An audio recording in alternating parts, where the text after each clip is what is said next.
Hello students, welcome to Magnet Brains Hindi. मेरा नाम है अवनीश त्रिपाठी। तो कक्षा 12 इतिहास का पार्ट 7 एक साम्राज्य की राजधानी विजयनगर, इसका सारा इंपॉर्टेंट टॉपिक, सारा कंप्लीट चैप्टर रिवीजन देखने के बाद एक और महत्वपूर्ण टॉपिक लेकर मैं आपके सामने उपस्थित हूं। जैसा कि हम हर चैप्टर में करते हैं, वो है मोस्ट इंपॉर्टेंट क्वेश्चन, यानी कुछ ऐसे सवाल जिसके बिना ये पूरा चैप्टर अधूरा है, जो आपको अपनी परीक्षा में जाने से पहले जरूर देख लेने चाहिए। जिसमें हम कुछ एमसीक्यूज करते हैं, कुछ दीर्घ उत्तरीय प्रश्न, कुछ लघु उत्तरीय प्रश्न, और उस तरह से पूरे चैप्टर को एक बार कवर अप करने का प्रयास करते हैं।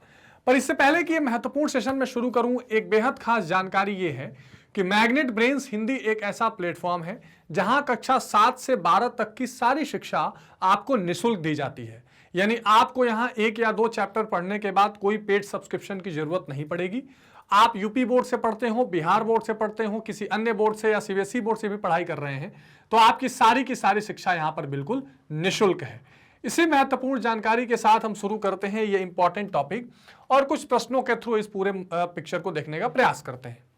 अब देखिए, पहला प्रश्न है, प्रसिद्ध विरूपाक्ष मंदिर कहां स्थित है? तो ये विरूपाक्ष मंदिर जो उस विजयनगर साम्राज्य की का सबसे बड़ा धार्मिक प्रतीक, सबसे बड़ा साम्राज्य का भी प्रतीक बनता हुआ दिखाई पड़ रहा था, क्योंकि हमने देखा था कि कैसे मंदिरों के साथ साम्राज्य का और शासन का तादाद में था। तो हम्पी, बेलूर, चिदंबरम, श्रीरंगम, सही जवाब क्या हो जाएगा? हम्पी, जो कि क्या थी? विजयनगर साम्राज्य की राजधानी के तौर पर थी। किस शासक के दरबार में अष्टदिग्गज रहते थे? तो देवराय 1 कृष्णदेव राय के, अच्युत राय के या सदाशिव राय के। सही सवाल है कृष्णदेव राय के। सबसे महानतम शासक हुए विजयनगर साम्राज्य के। डिटेल में इनके बारे में हमने देखा था। आयंगर व्यवस्था संबंधित थी मुगल साम्राज्य से, विजयनगर से, बहमनी से, दिल्ली सल्तनत से। हमने देखा हुआ है विजयनगर साम्राज्य से। विजयनगर साम्राज्य में कितने राजवंशों ने शासन किया था? तो विजयनगर साम्राज्य में अगर आप एक तरह से कह सकते हैं कि राजवंशों की बात करें, जो हरिहर संगम राजवंश से जो कहानी शुरू हुई, तो टोटल कितने? 4 राजवंशों ने इसमें शासन किया था। किसी विदेशी यात्री ने अपने यात्रा वृत्तांत 3 समुद्र पार की यात्रा लिखकर भारत रूस मैत्री का आधार तैयार किया। निकोलो कॉन्टी, अफनासी निकितन, जीएस लिविदेव या डोमिंगस पेइस। सही जवाब हो जाएगा अफनासी निकितन। अब अगला प्रश्न है कि रूस में भारत विद्या का जनक किसे कहा जाता है? निकोली कॉन्टी, अफगानी निकितन, जीएस लिविदेव या पेइस। तो सही जवाब जीएस लिविदेव। ये भी इंपॉर्टेंट है। राजा मझोले कद का, कृष्णदेव राय के बारे में किसने लिखा? सुनिए। राजा मझोले कद का है, मोटा होने की अपेक्षा पतला है, उसके चेहरे पर चेचक का दाग है, वह अत्यंत न्यायप्रिय है। कृष्णदेव राय के संबंध में ये किसने कहा था? तो ये कहा था डोमिंगस पेइस ने। तो जो यात्री भी आए, उनके नजरिए के हिसाब से भी हमको चीजें बतानी पड़ती हैं। उसमें एक चैप्टर भी हमने देखा है, तो ये इंपॉर्टेंट प्रश्न हो जाते हैं। महानवमी डिब्बा, जो एक तरह का धार्मिक आयोजन था और एक ऐसे जगह थे जिसको स्टेज के रूप में, पंडाल के रूप में भी इस्तेमाल किया गया दशहरे में, नवमी में। ये विदेशी यात्री, किसी विदेशी यात्री ने विजय भवन की संज्ञा दी है? तो इसका सही जवाब हो जाएगा डोमिंगस पेइस। अपना यात्रा वृत्तांत मतलसादेन नामक किस विदेशी यात्री ने लिखा है? तो सही जवाब क्या हो जाएगा? सॉरी, अब्दुल रज्जाक। ठीक है। कौन सा विदेशी यात्री घोड़ों का व्यापारी था? तो सही जवाब हो जाएगा अफनानी निकितन और फरनाउन नूनीस, दोनों घोड़े के व्यापारी रहे। सिवेल ने अपनी पुस्तक अ फॉरगॉटन एम्पायर में किस विदेशी यात्री के यात्रा वृत्तांतों का उपयोग किया है? तो एक किया है डोमिंगस पेइस और फरनाउन नूनीस, और विजयनगर साम्राज्य से संबंधित बहुत महत्वपूर्ण जानकारियां इन्होंने इकट्ठी की थी। निम्न में से कौन सा पुर्तगाली यात्री था? तो ये हो जाएगा फरनाउन नूनीस, पेइस और बारबोसा। ये सब के सब पुर्तगाली यात्री थे। इसमें हमने डिटेल में चैप्टर में कवर किया है। विजयनगर के ध्वंस के पश्चात इसकी पहचान की गई हम्पी नाम से, और हम्पी नाम से आज भी ये शहर के जो अवशेष हैं वो आपको दिखाई पड़ते हैं। ये भी हमने डिस्कस किया है बहुत डिटेल में। अमुक्त माल्याद किसने लिखी? हरिहरवन, बुक्कावन, देवराय या कृष्णदेव राय। सही जवाब क्या हो जाएगा? कृष्णदेव राय। तो ये एक बहुत प्रसिद्ध पुस्तक है जिसकी चर्चा हमने चैप्टर में एक बार फिर की थी। तेनालीराम कहां से संबंधित? तो विजयनगर से, इसमें तो कोई डाउट ही नहीं है। सर्वप्रथम विजयनगर आने वाला विदेशी यात्री कौन था? निकोलो कांटी, अब्दुल रज्जाक, डोमिंगस या नूनीस। तो सही जवाब हो जाएगा निकोलो कांटी। हरिहर और बुक्का किस वंश के शासक थे? तो ये 4 वो शासक रहे थे, खास करके ये 3 तो शुरू में, संगम वंश, सालू, तलू। तो सही जवाब क्या हो जाएगा? संगम वंश, क्योंकि उनके पिता का नाम संगम रहा, तो संगम वंश ये पड़ गया। तालीकोटा का युद्ध कब हुआ? तालीकोटा का युद्ध हुआ 1565 में।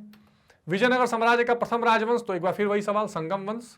और विजयनगर की स्थापना सबसे इंपॉर्टेंट, इसकी चर्चा भी बहुत डिटेल में हमने आपको क्रोनोलॉजी समझाई है, 1336 ईस्वी। ठीक है। तो अब यहां से ये आपका एमसीक्यूज जो है खत्म। एक और देख लेते हैं, विजयनगर पर सबसे पहले किस राजवंश ने शासन किया? तो विजयनगर पर सबसे पहले संगम राजवंश ने शासन किया। ये इंपॉर्टेंट क्वेश्चन है, इसको अलग अलग तरीके से प्रस्तुत किया जाएगा। अच्छा, संगम वंश का संस्थापक कौन था? तो इसमें भी बिल्कुल सही जवाब आपको पता होना चाहिए, हरिहर प्रथम। हरिहर और बुक्का, हरिहर के बाद भी बुक्का शासन करता रहा, लेकिन हरिहर और का को सबसे पहला शासन का वो मिलता है, इसमें क्रेडिट दिया जाता है। सर्वाधिक प्रसिद्ध शासक, तो इसमें तो कोई डिस्प्यूट ही नहीं है, कृष्णदेवराय, जिसने पूरा बड़ा विस्तार किया, जो काफी एक तरह से बहादुर शासक के रूप में उभरा था। कुछ एकाध रिक्त स्थान देख लेते हैं। विजयनगर की स्थापना किसने की? तो सही जवाब क्या हो जाएगा? हरिहर और बुक्का, दो भाई। ठीक है, हरिहर और बुक्का ने विजयनगर की साम्राज्य की स्थापना की थी। ठीक है, इसमें कोई डाउट नहीं होना चाहिए। नेक्स्ट क्वेश्चन है, कृष्णदेवराय किस वर्ष में सिंहासन पर आसीन हुए? तो 1509 से इन्होंने शासन शुरू किया था, 1509 इसका सही जवाब हो जाएगा। ठीक है, विजयनगर राज्य के संरक्षक देवता कौन माने जाते थे? विरूपाक्ष। ठीक है, ये ध्यान रखेंगे आप। और स्थानीय मात्र देवी पंपा या पंपी जिसको कहा गया, इसकी तो चर्चा हमने की है, ये भी ध्यान रखिएगा। ठीक है, चलिए अब अगला क्वेश्चन देखते हैं, जो अति लघु तरह के क्वेश्चन है। कॉलिन मैकेंजी कौन थे? हम्पी के बारे में उनकी आरंभिक जानकारियां किस बात पर आधारित थी? तो कॉलिन मैकेंजी एक अभियंता यानी एक इंजीनियर, सर्वेक्षक और मानचित्रकार थे, जो ईस्ट इंडिया कंपनी में कार्यरत थे। उन्होंने हम्पी का पहला सर्वेक्षण मानचित्र तैयार किया था, यानी पहला एक ऐसा मानचित्र जो हम्पी के बारे में सब कुछ बताता हो, ये पहली बार कॉलिन मैकेंजी ने शुरू किया। इस नगर के बारे में उनकी आरंभिक जानकारियां विरूपाक्ष मंदिर और पंपा देवी, जो भी मातृ देवी की चर्चा की जा रही थी, पंपा देवी के पूजा स्थलों के पुरोहितों की स्मृतियों पर आधारित थी। वहां के मंदिर के पुरोहितों ने जो चीजें एक तरह से स्मृति के रूप में रखी थी, जो डिटेल्स बताए, उसी डिटेल के हिसाब से उन्होंने सारी चीजें तैयार की थी। अगला सवाल है, कृष्णदेव राय कौन थे?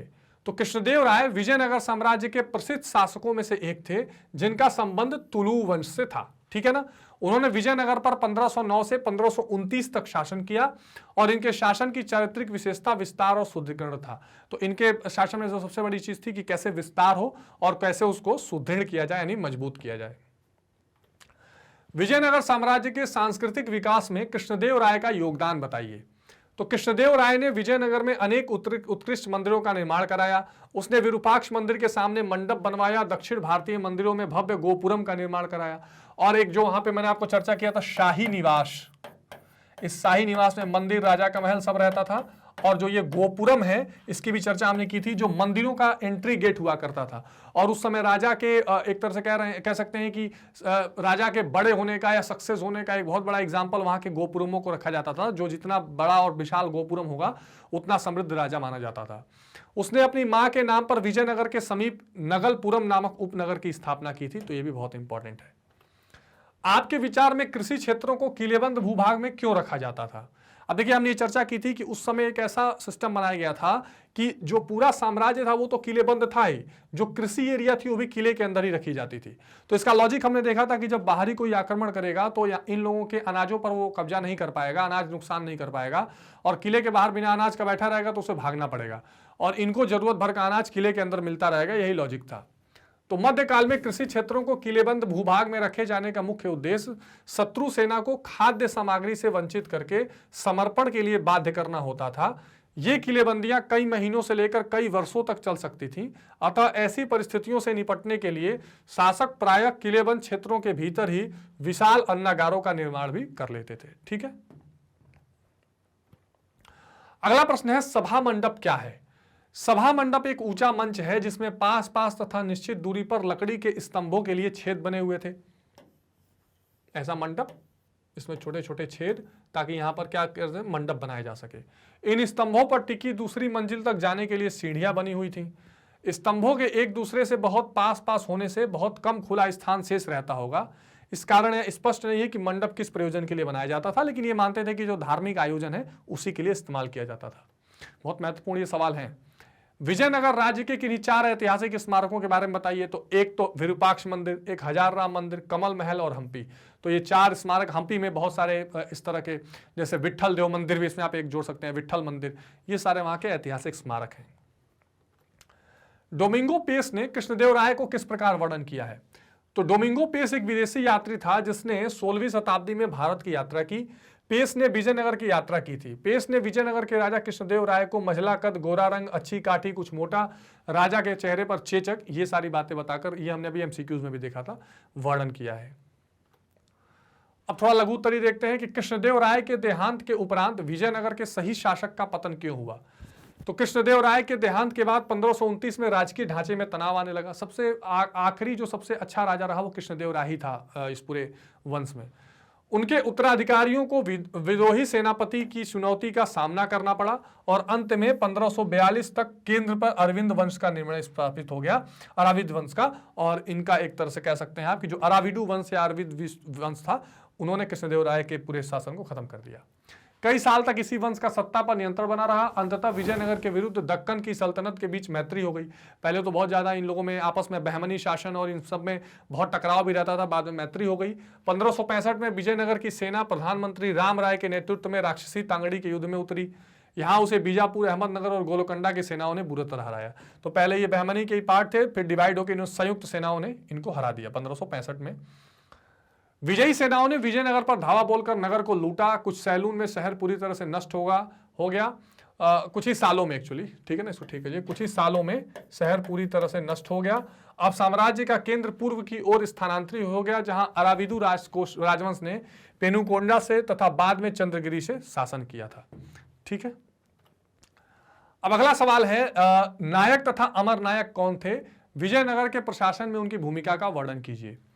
तो नायक तथा अमर नायक विजयनगर के सेना प्रमुख तथा सैनिक कमांडर थे। बहुत इंपॉर्टेंट है।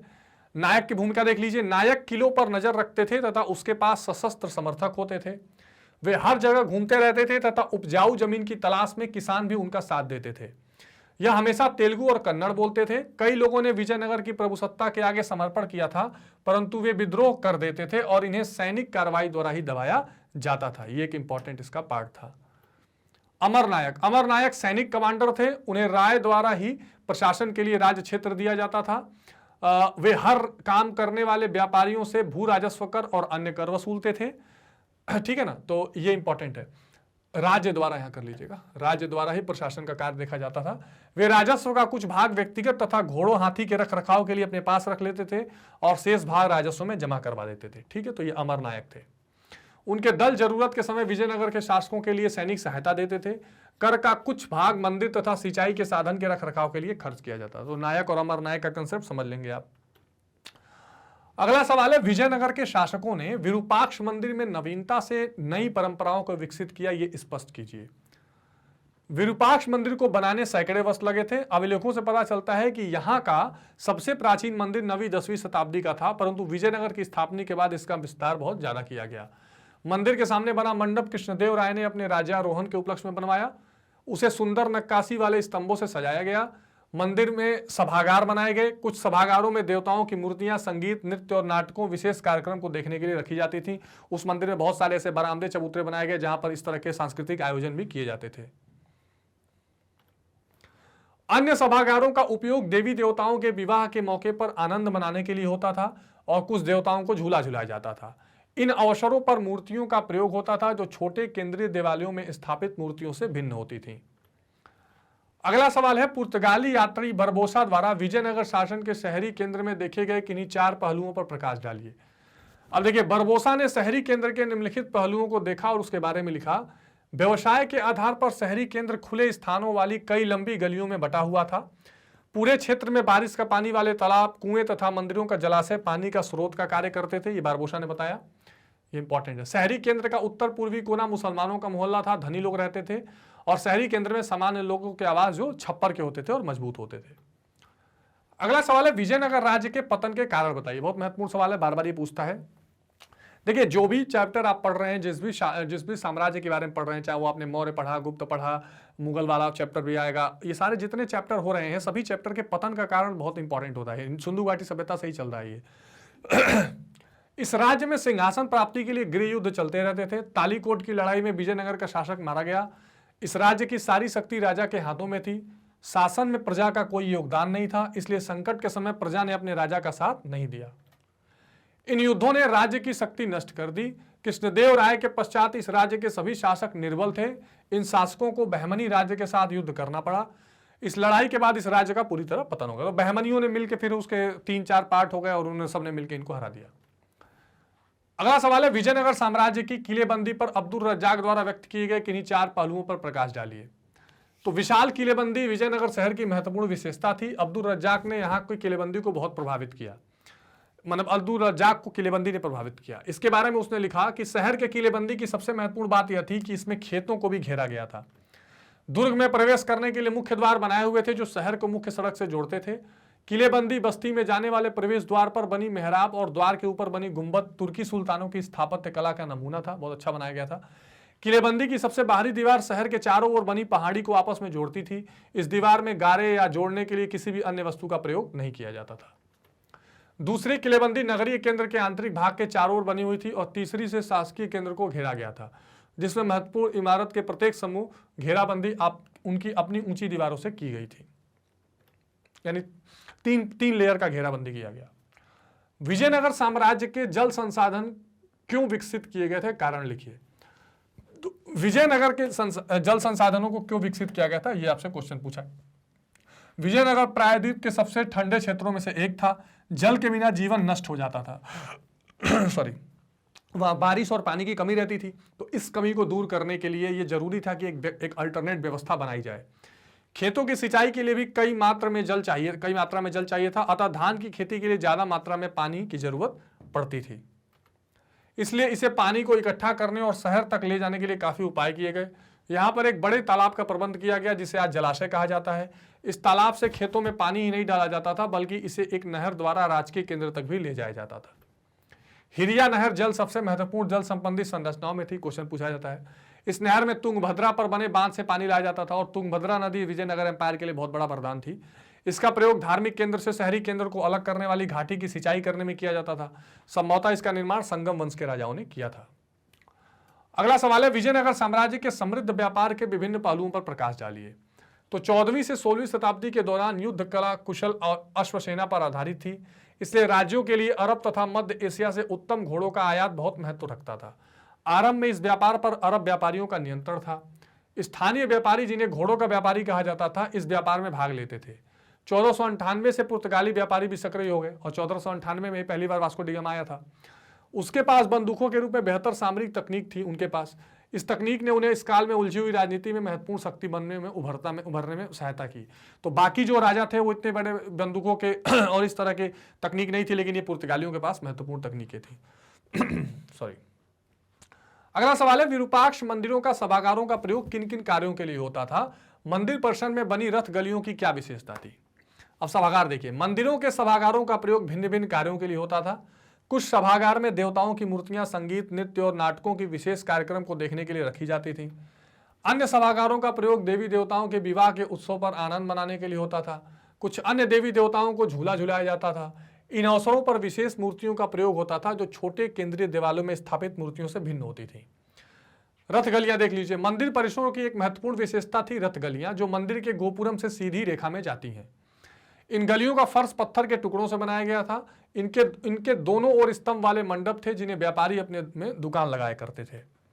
अब अगला क्वेश्चन देखते हैं, प्रश्न नंबर 10 है जो बहुत महत्वपूर्ण भी है। अब देखिए, कृष्णदेव राय की शासन की चारित्रिक विशेषता विस्तार और शुद्धिकरण थी। इस कथन का साक्ष्यों के द्वारा औचित्य निर्धारित करिए कि कैसे उनका शासन सुदृढ़ था या बहुत साम्राज्य विस्तार करने वाला था, इसके बारे में। इसमें कोई संदेह नहीं कि कृष्णदेव राय के शासन की मुख्य विशेषता विस्तार और शुद्धिकरण थी। 1512 तक उसने तुंगभद्रा और कृष्णा नदियों के बीच के क्षेत्र पर अधिकार कर लिया। उसके बाद उसने उड़ीसा के शासकों का दमन किया। इन सैनिक सफलताओं के बीच भी राज्य में अत्यधिक शांति और समृद्धि बनी रही। कृष्णदेव राय को कुछ शानदार मंदिरों के निर्माण तथा महत्वपूर्ण मंदिरों में भव्य गोपुरमों के निर्माण का श्रेय प्राप्त है। उसने अपनी मां के नाम पर विजयनगर के समीप नगलपुरम नामक उपनगर भी बसाया। कृष्णदेव राय की मृत्यु के पश्चात 1529 में राजकीय ढांचे में तनाव आने लगा। उसके बाद तो बिखर रहा था, तो ये इंपॉर्टेंट था। अगला सवाल है, विजयनगर के संदर्भ में जो भवन सुरक्षित रह गए, हम उन्हें तरीकों, स्थान, व्यवस्थापन और उनके प्रयोग के बारे में क्या बताते हैं, संक्षेप में वर्णन कीजिए। तो वो हमें क्या चीजें बताते हैं, इसके बारे में देखना है। ठीक है। विजयनगर के सुरक्षित भवन हमें उन तरीकों और विषय के में बताते हैं जिनमें स्थानों को व्यवस्थित किया गया और उन्हें प्रयोग में लाया गया। वे हमें यह बताते हैं कि उनका निर्माण किन वस्तु और तकनीकों से किया गया और कैसे किया गया। वे हमें बताते हैं कि उनका निर्माण किन वस्तुओं से किया गया, तकनीकों से किया गया। ठीक है। उदाहरण के लिए, शहर की किलेबंदी के अध्ययन से हम उसकी आवश्यकताओं और सामरिक तैयारी को समझ सकते हैं। यदि हम उनकी तुलना अन्य स्थानों के भवनों से करें तो वे हमें विचारों के प्रसार और सांस्कृतिक प्रभावों के बारे में भी बताते हैं। वे उन विचारों को व्यक्त करते हैं जो उन्हें बनाने वाले व्यक्त करना चाहते थे। अगला सवाल है, विजयनगर के लोटस महल तथा हजार राम मंदिर पर टिप्पणी लिखिए। सॉरी, तो यह भी एक इंपॉर्टेंट क्वेश्चन है। लोटस महल राजकीय केंद्र के सबसे सुंदर भवन में से एक है। इसे यह नाम 19वीं शताब्दी के अंग्रेज यात्रियों ने दिया था। इतिहासकार इस बारे में निश्चित नहीं है कि यह भवन किस कार्य के लिए बना था। फिर भी मैकेंजी द्वारा बनाए गए मानचित्र से यह अनुमान लगाया गया है कि यह परिषदीय सदन था जहां राजा अपने परामर्शदाताओं से मिलता था। हजार राम मंदिर, राजकीय केंद्र में स्थित मंदिरों में हजार राम मंदिर अत्यंत दर्शनीय है। इसका प्रयोग संभवतः राजा और उसकी परिवार द्वारा किया जाता था। इनमें मंदिरों की आंतरिक दीवारों पर उकेरे कुछ दृश्य सम्मिलित हैं जो रामायण से मिले हैं। अब कुछ थोड़ा दीर्घ उत्तरीय प्रश्न देख लेते हैं। विजयनगर साम्राज्य के उत्कर्ष और पतन की विस्तृत व्याख्या करिए। बहुत इंपॉर्टेंट क्वेश्चन है, ध्यान से समझ लीजिएगा। 14वीं शताब्दी में स्थापित विजयनगर अथवा विजय का शहर का विस्तार उत्तर में कृष्णा नदी से लेकर प्रायद्वीप के सुदूर दक्षिण तक फैला हुआ था। 14वीं शताब्दी का समय विजयनगर साम्राज्य के चरमोत्कर्ष का समय कहा जाता है। अति समृद्ध और सुंदर विजयनगर 1565 में मुस्लिम आक्रमणकारियों द्वारा बुरी तरह विनष्ट कर दिया गया। 17वीं और 18वीं शताब्दी आते आते एक उजाड़ के रूप में शेष रह गया। विजयनगर के उत्कर्ष और अपकर्ष का क्रमिक वर्णन इस प्रकार है कि विजयनगर के शासकों का क्रम प्रायः शासकीय वंश के सदस्य और सैनिक कमांडर सत्ता के प्रमुख दावेदार हुआ करते थे। तो पहले एक शासन वंश चलता था, फिर लास्ट में कोई कमांडर मजबूत हुआ तो वो उस पर हावी हो जाता था, फिर उसका वंश चलता था, ऐसे देखा हमने। संगम वंश विजयनगर का पहला राजवंश था जिसने 1485 तक राज्य किया। 1485 में सुलभ द्वारा संगम वंश को सत्ताच्युत किया गया और सुलभों ने 1503 के बाद तुलु ने सुलभों को पराजित करके विजयनगर पर अधिकार किया। तुलु वंश के सबसे प्रभावशाली शासक कृष्णदेव राय थे। कृष्णदेव राय विजयनगर के चरमोत्कर्ष का समय कृष्णदेव राय की राजनीतिक विशेषताएं राज्य का विस्तार और शुद्धिकरण की नीतियां थीं। कृष्णदेव राय ने तुंगभद्रा और कृष्णा नदियों के उपजाऊ भूक्षेत्र पर 1512 में अधिकार करके अपने राज्य का विस्तार और शुद्धिकरण किया। जैसा कि हम पहले देख रहे हैं कि सबसे ज्यादा कुशल राज्य में कृष्णदेव राय रहे। राजा कृष्णदेव राय ने उड़ीसा के शासकों और बीजापुर के सुल्तान को 1514 और 1520 में पराजित करके एक बहुत बड़ी उपलब्धि हासिल की थी। बहुत इंपॉर्टेंट पॉइंट्स हैं ये। कृष्णदेव राय की नीति सामरिक रूप से युद्ध के लिए सदैव तैयार रहने की थी, परंतु राज्य की आंतरिक शांति और समृद्धि की परिस्थितियों में कोई व्यवधान नहीं था। अनेक मंदिर और भव्य गोपुरमों के निर्माण का श्रेय भी कृष्णदेव राय को ही जाता है। कृष्णदेव राय ने अपनी मां के नाम पर विजयनगर के समीप नगलपुरम नामक उपनगर बसाए थे। क्वेश्चन वन लाइनर में ही पूछा जाता है। कृषि के विकास एवं जलापूर्ति हेतु विशाल हौज और जलाशयों एवं नहरों का निर्माण भी राजा कृष्णदेव राय के शासनकाल में हुआ। इस प्रकार कृष्णदेव राय ने विजयनगर राज्य की धार्मिक, आर्थिक, सामाजिक और सांस्कृतिक समृद्धि, व्यापक विस्तार में अपनी महती भूमिका का निर्वाह किया। विजयनगर साम्राज्य के चरमोत्कर्ष का पतन 1529 ईस्वी में कृष्णदेव राय की मृत्यु के पश्चात विजयनगर के पतन की परिस्थितियां उत्पन्न होने लगी। राजकीय ढांचे के तनाव का लाभ उठाकर अराविदु वंश ने 1542 में विजयनगर की सत्ता पर अधिकार कर लिया और 17वीं शताब्दी तक सत्ता अराविदु के अधीन रही थी। ठीक है। अराविद शासक के शासनकाल में भी पूर्व की भांति दक्कन की सल्तनतों के शासक और विजयनगर के शासकों के बीच महत्वाकांक्षाओं के कारण समीकरण परिवर्तित होते रहे। 1565 में इन महत्वाकांक्षाओं की परिणति एक भयंकर युद्ध जिसे राक्षसी तांगड़ी या तालीकोटा का युद्ध कहा जाता है, और इसमें कई सारे साम्राज्यों, दक्षिण के दक्कन के साम्राज्यों ने मिलकर बुरी तरह हरा दिया। प्रधानमंत्री राम राय के नेतृत्व में लड़े गए इस युद्ध में विजयनगर की सेना बीजापुर, गोलकोंडा, अहमदनगर की सेनाओं द्वारा संयुक्त रूप से बुरी तरह पराजित हुई और इस युद्ध विजयनगर के भाग्य के लिए एक निर्णायक मोड़ सिद्ध हुआ, क्योंकि यहां से फिर यह साम्राज्य ढह गया। विजयी सेनाओं ने विजयनगर की समृद्धि और शहर को उजाड़ दिया। अराविद राजवंश ने अपनी सत्ता का केंद्र यहां से हटाकर पेनुकोंडा और चंद्रगिरी में स्थापित किया। अगला सवाल है, विजयनगर साम्राज्य की प्रमुख राजनीतिक खोज अमर नायक प्रणाली का वर्णन कीजिए। बहुत इंपॉर्टेंट क्वेश्चन है। विजयनगर साम्राज्य में सेना प्रमुखों का एक ऐसा वर्ग था जिनके पास अपने सशस्त्र सैनिक होते थे।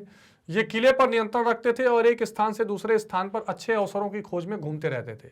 अच्छी उपजाऊ भूमि की खोज इनका साथ देते थे। इस वर्ग के लोगों को नायक कहा जाता था या तेलुगु या कन्नड़ बोलते थे। नायकों की प्रवृत्ति प्रायः अवसरवादी होती थी। समय के अनुसार ये शासकों का प्रभुत्व स्वीकार कर लेते थे और अवसर पाकर विद्रोह भी कर देते थे। शासक इनके विद्रोह को सेना के द्वारा सैनिक कार्रवाई से दबाते थे। अमर नायक प्रणाली विजयनगर साम्राज्य की प्रमुख राजनीतिक खोज थी। विजयनगर के शासकों ने दिल्ली सल्तनत की इक्ता प्रणाली, दिल्ली सल्तनत में भी क्या होता था, लैंड को डिवाइड करके इसमें इक्ता बनाते थे, मतलब कि जो दिल्ली सल्तनत की प्रणाली थी और उसके जो हेड होते थे वो उसमें एक इक्तदार होता था। ये इल्तुतमिश के समय शुरू हुई थी। तो इसी आधार पर यहां पर अमर नायक प्रणाली की खोज की गई थी। विजयनगर के शासकों द्वारा अमर नायकों को सैनिक कमांडर की पदवी दी जाती थी और उन्हें प्रशासनिक कार्यों की जिम्मेदारी सौंपी जाती थी। अमर नायकों का कार्य अपने अपने क्षेत्रों से किसानों, शिल्पकर्मियों, व्यापारी आदि से भू राजस्व का अन्य कर को वसूल करके प्राप्त राशि के राजकीय कोष में जमा करना था। राजस्व का कुछ निर्धारित भाग वह अपने व्यक्तिगत और प्रशासनिक कार्य हेतु अपने पास रख लेते थे। इसके अतिरिक्त अमर नायकों के दल विजयनगर के शासकों के लिए प्रभावी सैनिक शक्ति का स्रोत थे। विजयनगर के शासकों ने अमर नायकों के सहयोग से पूरे दक्षिणी प्रायद्वीप पर अपना निर्बाध नियंत्रण कर रखा था। अमर नायकों को इसके अतिरिक्त कुछ सामाजिक अधिकार भी दिए गए थे, जिनके अंतर्गत वे राजस्व का कुछ भाग मंदिर तथा सिंचाई के साधनों के रखरखाव तथा अन्य व्यवस्थाओं पर भी खर्च कर सकते थे। राजकीय दरबार में अमर नायकों की उपस्थिति अमर नायक वर्ष में एक बार राजा के प्रति अपनी स्वामी भक्ति प्रदर्शित करने के लिए भेंट और उपहार सामग्री लेकर दरबार में उपस्थित होते थे। इस प्रकार वे राजा के प्रति अपनी अधीनता और स्वामी भक्ति दिखाते थे। इसी तरह कुछ मिलता जुलता मनसबदारी था मुगलों में, जो अगले चैप्टर में आप देखेंगे। और इसके अलावा जो इक्तदार सिस्टम था दिल्ली सल्तनत का, वैसा राजा भी अमर नायकों को कभी कभी उनके क्षेत्रों को बदलने के लिए उनका स्थानांतरण करके अमर नायकों पर अपना नियंत्रण दर्शाते थे। राजा को भी नहीं लगता था कि अमर नायक एकदम फ्री रहे, उनका भी ट्रांसफर होता रहता था। कई अमर नायकों ने अवसर का लाभ उठाकर 17वीं शताब्दी में अपनी स्वतंत्र सत्ता स्थापित कर ली थी, जिसके फलस्वरूप ढांचे का विघटन आश्रयदाता होने लगा था। ठीक है, अगला सवाल है कि विजयनगर शहर के धार्मिक केंद्र की विस्तृत व्याख्या कीजिए। बहुत इंपॉर्टेंट क्वेश्चन है। तो विजयनगर शहर जो कि तुंगभद्रा नदी के किनारे बसा हुआ था का उत्तरी क्षेत्र पहाड़ी से घिरा हुआ था। स्थानीय मान्यताओं के अनुसार ये पहाड़ियां रामायण में वर्णित बाली और सुग्रीव राज्य की पहाड़ियां थी और उस समय रक्षा करती थी। ऐसे भी मान्यताएं हैं कि विरूपाक्ष भगवान जो शिव का रूप थे और विजयनगर राज्य के संरक्षक थे, से विवाह हेतु स्थानीय मातृदेवी पंपा देवी ने पहाड़ों में तपस्या की थी।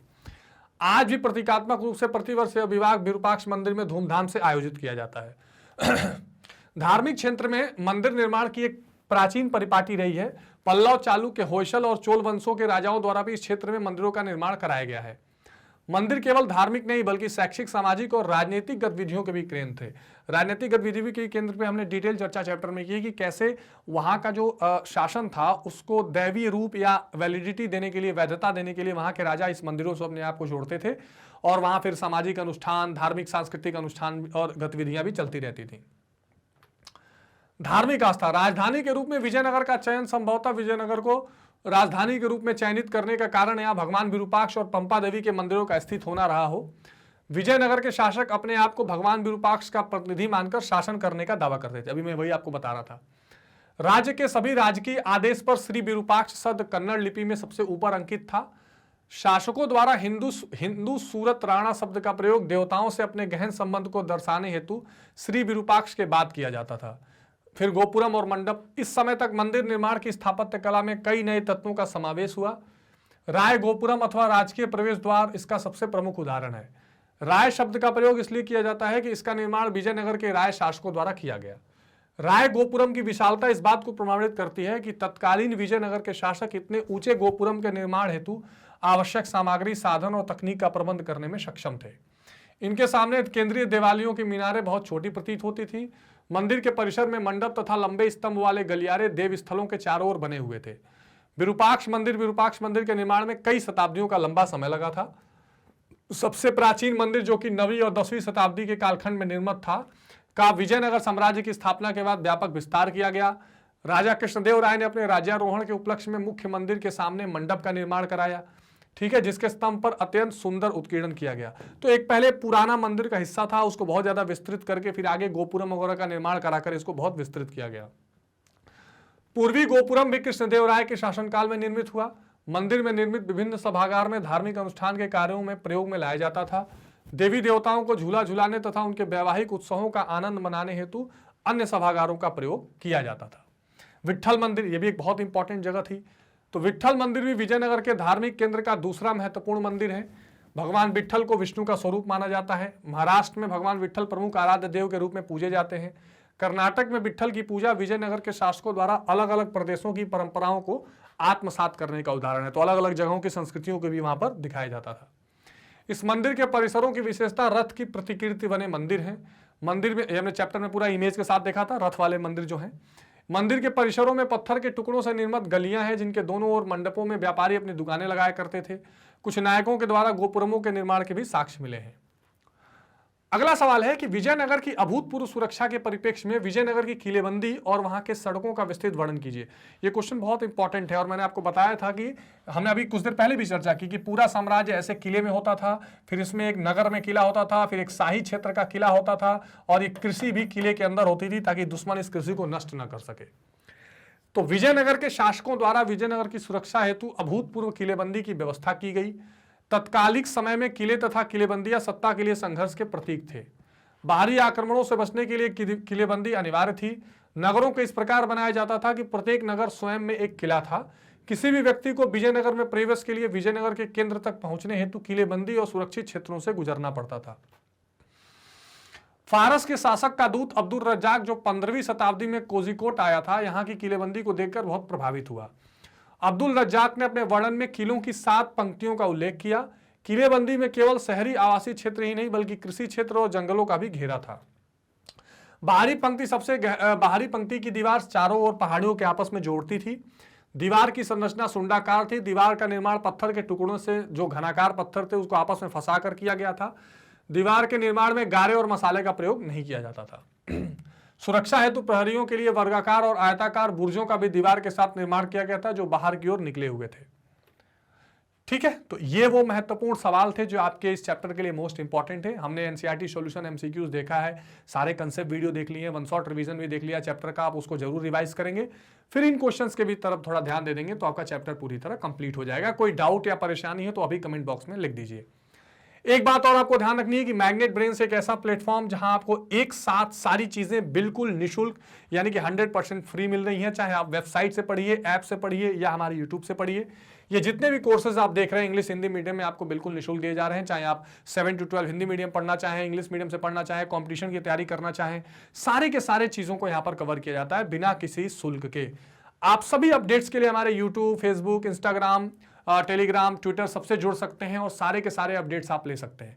तो ये फ्री शिक्षा की मुहिम जो कि मैग्नेट ब्रेन्स हिंदी चला रहा है, मैग्नेट ब्रेन्स चला रहा है, इससे आप जुड़े रहिए। बस आपको एक छोटा सा काम करना है कि लाइक, शेयर और सब्सक्राइब करते रहिए ताकि ये 100% जो मुफ्त शिक्षा आपको मिल रही है और लोगों तक भी पहुंचे और हम आपके लिए और महत्वपूर्ण वीडियोज लेकर आ सकें। तो मिलते हैं स्टूडेंट अगली वीडियो में नए कॉन्सेप्ट के साथ। तब तक टेक केयर, बाय बाय।